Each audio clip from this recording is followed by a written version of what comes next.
So who's Nittaya, I hear you ask?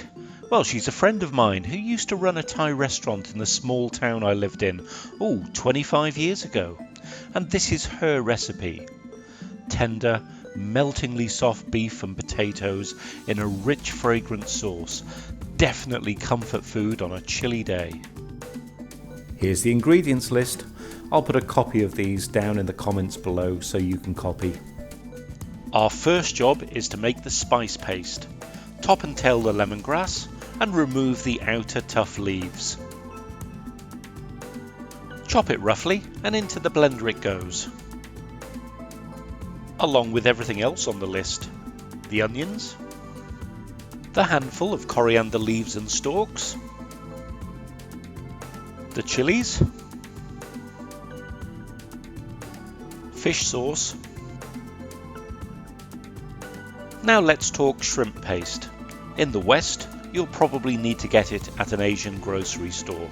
It's stinky, but the flavour in the paste is essential. Salt, brown sugar, ginger paste, garlic, and the spices and the pepper. Now, blendy blend blend. Hey, you can buy some good quality paste in the supermarket, so skip this step if you like, but it is fun to make your own. This should yield about 6 tablespoons of paste. Well, that's the hard part done. Now, let's lightly flour the stewing beef prior to frying.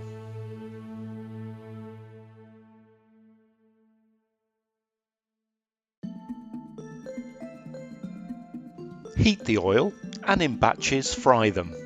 The flour should help them brown nicely and leave some residue in the pan.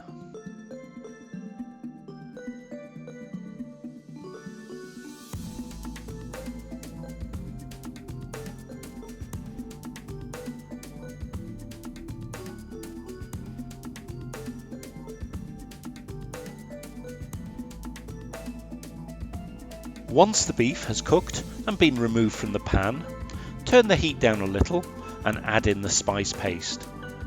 Give it a stir to fry through, blooming the ingredients and drying it a little. A couple of minutes should do.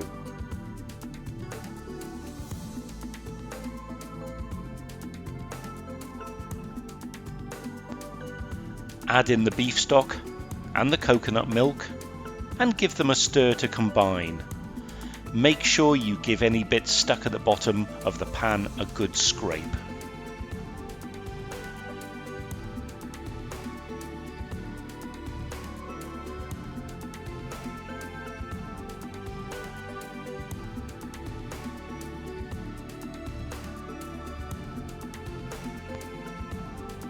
Add the beef back into the pan.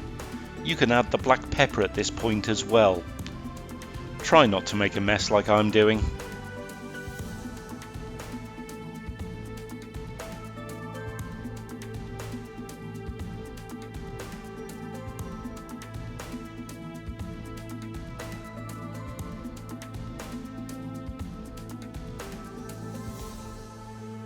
Place the lid on the pan and gently simmer on a low heat for about 1 hour 45 minutes. Alternatively, you can place this in an oven at about 160 degrees centigrade. Give it a stir every now and again. If it's starting to look a little dry, you can add in some more beef stock or water.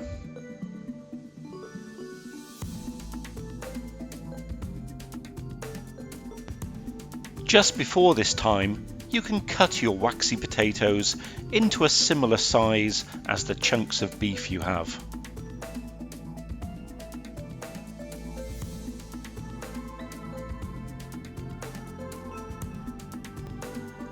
After this time, add in the potatoes. Give it a stir and cook for a further 25 to 30 minutes until the potatoes are tender. Leave the lid off to reduce the sauce a little.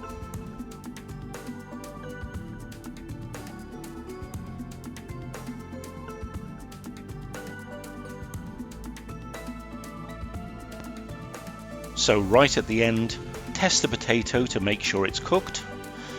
Mix in the lime juice and taste the sauce to check its balance.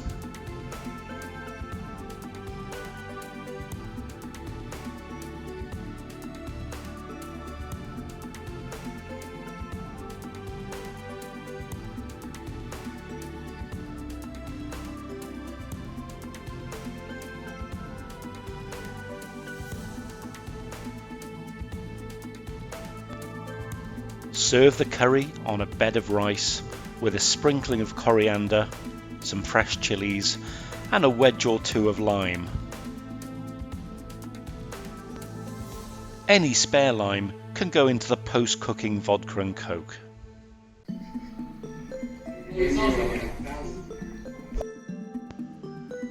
Well, I hope you liked that video.